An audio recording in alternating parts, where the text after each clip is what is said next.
Good morning. It's early in the morning, Tuesday. I was planning on making a video a while back about answering some frequently asked questions when people call up and talk to me about dogos.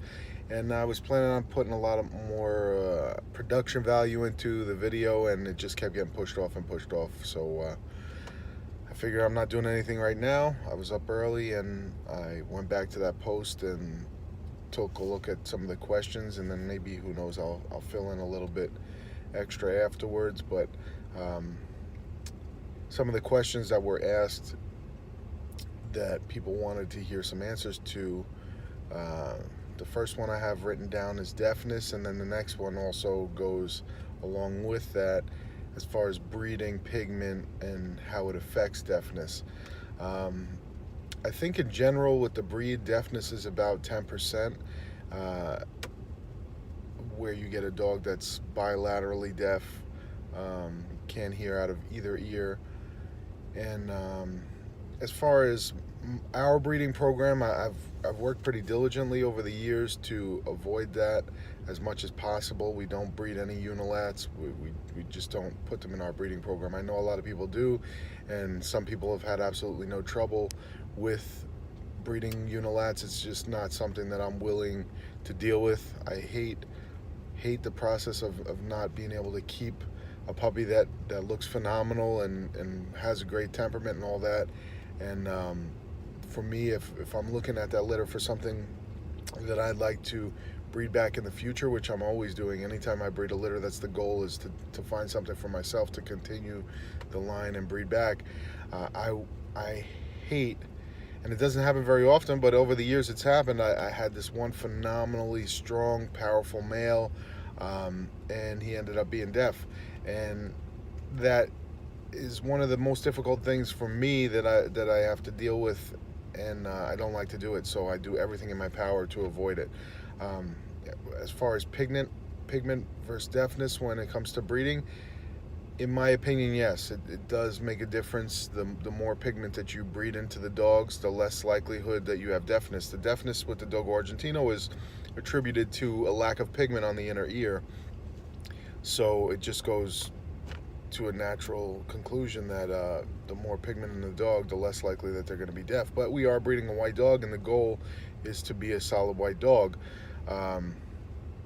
Off on a little bit of a tangent, I have a big pet peeve about ticking as far as coat pigment when it comes to breeding dogs. Whether you have a pet dog, a family member of yours that has pigment all in its coat, it's not really a big deal.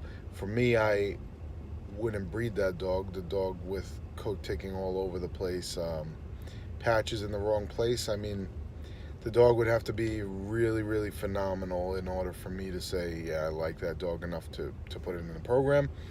Um, but as far as coat ticking, it's one of my pet peeves. I can't stand seeing it on a dog in a show ring, especially on a winning dog in the show ring. I'm not going to keep harping on that because it wasn't one of the questions, so I'll go on to the next one. The next one was feeding. A lot of people want to know, what do you feed your dogs and what's good food for the dogo, and that's sort of like a double-edged sword. The Dogo Argentino in general, if they're bred properly, you know, a rustic dog, and if you go back to reading what I wrote about rusticity, it's sort of the ability to acclimate to anything. And I never suggest that you put your dogo intentionally through the worst of conditions and that they can come across, but I would expect if you put them through those conditions, they will successfully overcome them. And the same thing with food.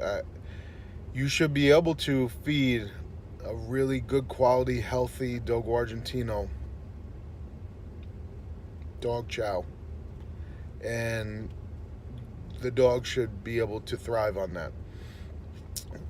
But just as in any athlete, if you want that dog to be at its top performance and you want it to be in top condition, you have to provide the right nutrients in order to accomplish that. And dog chow doesn't do that.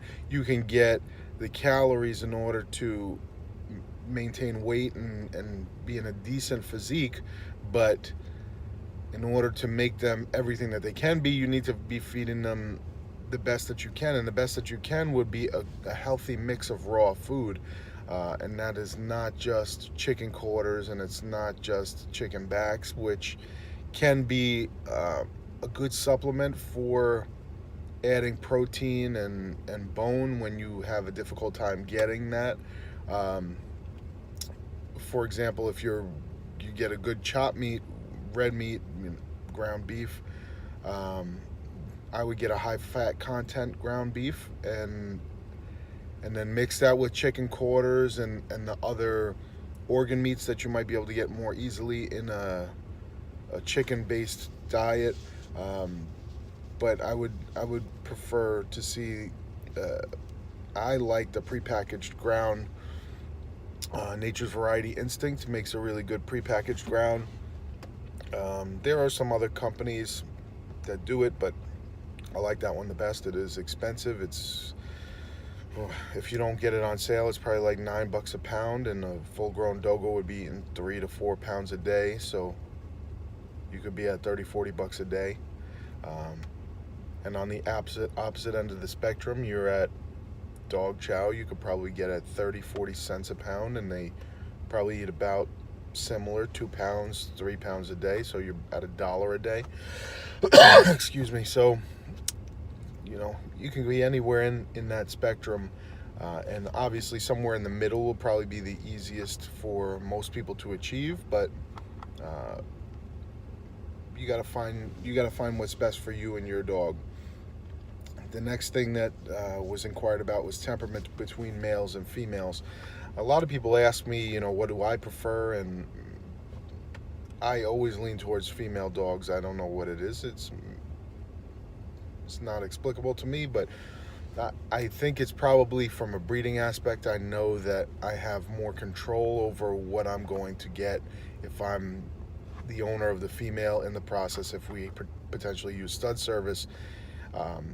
In order to get what I want out of my breeding, I pick the females. Again, that's off on a tangent as far as the temperament is concerned. But I think that in general, in the breed, male dogos get surrendered more often, and that would be indicative of them being a little bit more difficult, or maybe in their teenage years they become more dominant than people can handle. But I believe with proper training that this should never really be the case. If you're purchasing from the right person that knows the dogs, knows the line, and can tell you, listen, this dog's going to be difficult, you need to start putting the time in now. You shouldn't have to deal with that. But we're in a time right now that the people that have purchased some of these dogs, they see a high dollar amount, and they automatically assume that it's an investment and that they can make this money back. So you see a lot of people right now breeding dogos because they think that they're going to make this money back. Even if you do have a litter, the likelihood is it's not. Don't look at it as an investment, because there's so much money goes into this before you ever get something out of it. And if you're cutting corners in order to make a profit off of a dog that you told the breeder that you wanted as a pet, you're probably a jerk, first of all. Second of all, you're not going to make your money back. It's by the time it comes around, you're probably going to get stuck with a bunch of the puppies, and then you're going to give them away. Don't do it. It's much cheaper if you're trying to. Usually the story is, I want to have puppies, my friends want puppies. I've heard it all before. By the time the puppies are ready to go home, a lot of your friends are no longer there and they don't want the puppy anymore. So do yourself a favor. If you want another dog, buy another dog. It's cheaper, it's easier, and you get to pick out, or maybe have somebody with some experience pick out the right dog for you, rather than you getting stuck with a dog that'll end up potentially hurting your other dog, or hurting yourself, or whatever the case may be. So if you're breeding just in order to replace or get another dog, don't do that. Just buy another one. I think the temperament was a long way around to get to the temperament being balanced on both of them. I think that they're both dominant if you get a dominant one. I think that most of the people that pick the dogs for themselves, they go to a breeder and they're like, oh, I want that dog. They accidentally pick the dog with the tail straight up, and because it's the one that comes over and forces you to give them attention and all that, that's the wrong dog for a pet family. But inevitably, pet families like to pick that dog. So do yourself a favor and go to a breeder that knows what they're doing, and they'll pick the dog for you and take their recommendation. They've been doing it for a long time, and they don't want the dog to have to be rehomed later in life. So save yourself some time and effort, and your kids from crying that you had to give the dog away that they saw raised from a puppy, and just go with the breeder that has the right information for you. Somebody had asked about height and weight, what my preferences are. I believe they were talking about a full-grown male, but as far as preference is concerned, I think preference for things that height and weight is one of those things that's really not written in the standard. Although it's written in the standards that you can read now, it was not written by the creator of the breed. They described some other dogs, some other breeds. Rather than going too far off on that, I prefer a dog that's about 25 and a half, 26 inches and about 100 pounds for when I am looking for a dog for reproducing and showing. I got into this breed many years ago because I'm a real big guy. I'm 6'5" and 300 pounds. So I got into the breed looking for a big dog, and sometimes I succumb to that feeling that I felt 15 years ago or so. And I do have sometimes a preference of a much bigger dog than I would pick if I were judging a breed competition. I have a couple of dogs that are in our breeding program that are about 130 pounds, and well, the biggest one got measured at the show. I think they measured him at 68 centimeters, which is about 27 and a half inches. So I love that dog. I love what he produces, and so if we were going to talk about a preference, I guess that would be a preference. I believe that I have a better male for showing,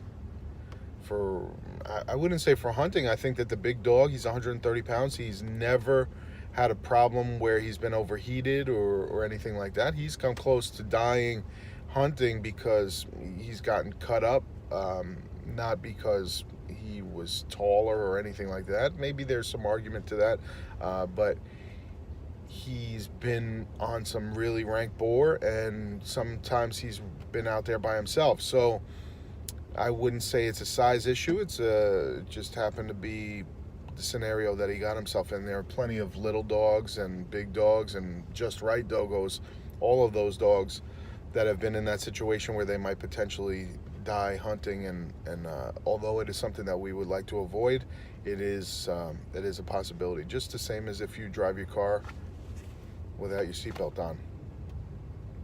Even with your seatbelt on, you can die. So it's part of the game. But our goal, anytime we put a breeding together, our goal is to produce that dog that's about 100 pounds and 25 and a half inches, whether it's male or female. That might be a little big on the female side, but it is the goal. And if we were to talk about preference, I guess that would be my preference for showing. The next question I think was about e-collar training with the Dogo. That's what I do for a living, is train dogs, and for me, an e-collar is just the same as any other tool. A flat collar, a prong collar, a choke collar, whatever collar you put on. In my opinion, the collar needs to fit what your capabilities are. So if you're not capable of giving the dog the correction it needs, then an e-collar could be a good tool, because you can alter the correction level and tweak it exactly for what needs to be done, and the correction obviously has to fit the crime, for lack of a better word. If they're doing something that's not so bad, you probably wouldn't want to correct them on a level 100 on a collar that goes up to 100, or 0 to 100. You wouldn't want to correct them on 100 if they were, I don't know, not sitting properly as quick as possible. But there's a lot more to training than what I'm going to get into here. But an e-collar can be a great tool, along with a prong collar, a choke collar, a flat collar. Even sometimes a harness is the right tool. You just have to know the right tool for the job, and an e-collar can be a great one. Diet, I think I got well into the diet when we were talking about feeding, specifically what I feed my dogs. I've fed everything. I prefer when you have a lot of them at one time. I prefer a good quality food. Yeah, a good quality food, of course. A good quality dog food. I prefer like a kibble. It's just easier, and you can regulate it a little bit easier when you have a lot of them. I have had up to 12 or 13 at a time that I have fed raw. It's time consuming, and it could be messy, and there's a lot of prep to it.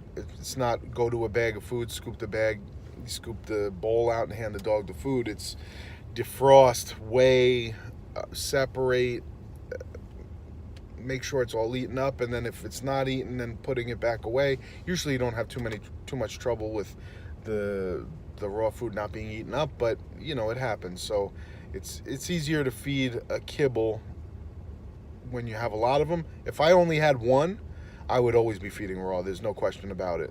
If I had one dogo, even 2 or 3, I would only be feeding raw. But I can't remember the last time I had 3 dogs. It's been over a decade. So the next thing was dogs and other pets. I think a couple of people asked about how they are with other pets. They can be great. I've had intact male dogos live with little intact males of other breeds. I don't recommend it, but it can happen. Again, that goes back to the temperament of the dog, and making sure that you have the right person to help you pick the right dog. Don't go trying to say, oh, I want this puppy over there with the tail up that came and jumped all over my kids and licked us in the face and all that, and was just an outgoing, really overboard dog. That's the dog most people like to pick when they go and pick with their family at a breeder. Don't pick that dog if you got a male pit bull at home. That's a real bad idea, and somebody's going to die in that situation, and it's not going to be the dogo. As far as cats and maybe some other furry pets, cats have a good way of training dogs not to mess with them when they're puppies. If you have a puppy come into a house with a cat, you may have seen my video where the litter of puppies was playing with the Bengal cat. She just is real playful. But when the time comes that they don't want to be messed with, they'll swat the dog right in the face. And usually the puppies learn real early, don't push this animal beyond its willingness. And I think dogos and cats can get along really well if you have a good cat and it's not a flighty cat. Cats that stand their ground and hit the dog back do much better than flighty cats, because you don't want a dogo chasing a cat through your house. It would be dangerous for the animals, and things will break and all that. And the last thing that I have written down is about allergies. I just wrote down allergies, so I assume that it's just, we were talking about maybe, are the dogos more prone to allergies? This is a question that we get a lot. In my opinion, no. That's probably a very controversial opinion. But the reason that people think the dogo is more prone to allergies is because you can see the result of their allergic reaction, where you would not have seen it on a dog like a Rottweiler or a German Shepherd or a Black. All right, I got a little sidetracked in the middle of the last question. We were talking about allergies. I don't feel that the dogo is any more prone to allergies than any other breed. What you see in the higher relevance of problems with the dogo is mostly attributed to the fact that you can see the problems. On a lab or a Rottweiler or a German Shepherd, you wouldn't see that it was having a little problem with maybe a change of food or an environmental factor. So they may get a little red under the coat on any of those other breeds, and you wouldn't medicate them. On the dogo, you see it. A lot of the pet owners will bring the dog straight to the vet. It's having a huge problem, and then I've seen it all too many times with people asking me questions that the vet will prescribe antibiotics and steroids immediately. And what that does, especially to a young puppy that might just be having puppy pyoderma or something like that, antibiotics and steroids immediately beat up the dog's immune system. The dog may have gotten over whatever it was dealing with at that moment, and then you give it steroids, which boost its immune system for the time that the steroids are working, but then the dog can't fight off anything afterwards. You're just doing that dog a disservice, and then for the rest of its life it's got a weakened immune system because it doesn't expect to have to fight things off itself. It just assumes that you are going to supplement its capabilities by either giving an antibiotic immediately or a steroid. So I don't believe that the Dogo is any more or less allergic to other dogs. I also currently own a grooming salon where we do about more or less 100 dogs a week. So I see a lot of different breeds, and there are a lot of dogs that come in with skin allergies and ear infections and all that stuff. And I see it because we're cutting the hair and we're brushing them and we're bathing them. So you can see those things that you might not have seen on a Shih Tzu or a Lhasa, because they have that long coat. You might not be seeing those things, but I see them day in and day out, and it has nothing to do with their coat color. It has nothing to do with any of that. They're dogs, and maybe potentially it's the commercial dog food that we're feeding dogs that's making them more susceptible to allergies or whatever the case may be. I'm not going to get into all that, but it's no more prevalent in Dogos than it is in all these other breeds that I see on a day in and day out basis. Dogos are just treated more often for it because they see it quicker. And I think part of the allergy question was, what would you do for certain allergies? So any type of yeast infection or something like that, usually a yeast infection is an indicator of some type of allergy. If it's in the ears particularly, I would suggest something like go to whatever the cheapest place you can get some product that is similar to Monistat.